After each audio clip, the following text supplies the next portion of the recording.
আরো সেটা তীব্র আকারে দেখা যায়, সেটাকে একটা ভালো আকার, একটা ভালো একটা খারাপ পরিস্থিতি সেই সময় দেখা গিয়েছিল। কিন্তু তখনও মেঘালয়ের সিএম কোন ধরনের কন্ট্রোল করার চেষ্টা করেনি।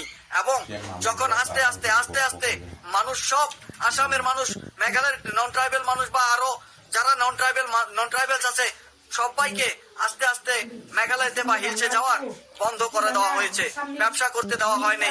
ড্রাইভার গেলে সেই ড্রাইভারকে পিটা হচ্ছে, এই ধরনের বিভিন্ন ধরনের কাজ চালানো হচ্ছে। কিন্তু মেঘালয় সরকারের তরফ থেকে কোনো কিছু এই ধরনের সিদ্ধান্ত নেওয়া হয় নাই। কেন নেওয়া হয় নাই? কারণ মেঘালয়ের মুখ্যমন্ত্রী কিন্তু এটা শুরু করেছিল। কন্ট্রাক্টকে সাংমায় এই কাহিনীর আসাম থেকে যাতে মেঘালয় মানুষ যেতে না পারে, থাকতে না পারে, সেই শুরুটা মেঘালয়ের মুখ্যমন্ত্রী কন্ট্রাক্টকে সাংমায় শুরু করেছিল।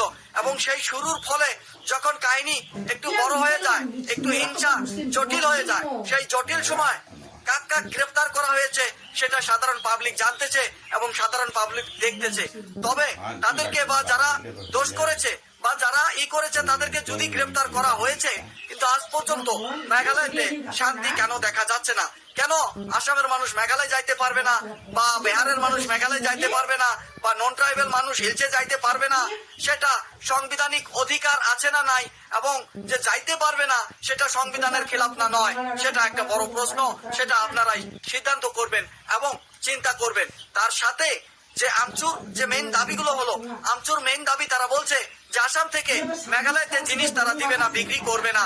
যদি যারা নিয়ারের বর্ডার এরিয়া, যে আসাম আর মেঘালয় বর্ডার এরিয়াতে যে মানুষগুলো আছে, তারা হয়তো নিয়ে যেতে পারে বা খেতে পারে, কিন্তু গাড়ি দিয়ে বা বাস দিয়ে বা ট্রাক দিয়ে কোনো ধরনের মাল মেঘালয়তে দিবে না আসামের মানুষ।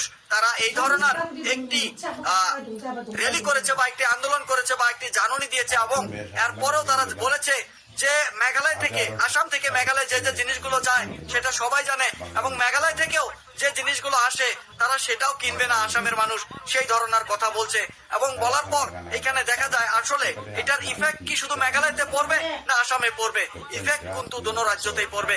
আসামেরও ক্ষতি হবে, মেঘালয়েরও ক্ষতি হবে। কিন্তু আমচুকে যখন প্রশ্ন করা হয়েছিল এই ইফেক্টটা কি শুধু আসলে মেঘালয়ের আসামে পড়বে, মেঘালয় আর আসামেই পড়বে নাকি, তখন কিন্তু আমচুর মেম্বারটা বলেছিল ইফেক্ট বেশি মেঘালয় পড়বে। কারণ আসাম থেকেই বেশিরভাগ খাদ্যদ্রব্য, খাদ্য জিনিস আসাম থেকে মেঘালয় বেচানো হয় বা মেঘালয় নিয়ে যাওয়া হয়। মেঘালয় থেকে কিন্তু খুব কম জিনিস আসামে নিয়ে আসা হয়। আসামের জিনিস যদি মেঘালয় না যায় তাহলে কিন্তু মেঘালয়ের একটা বড় অসুবিধা হতে পারে।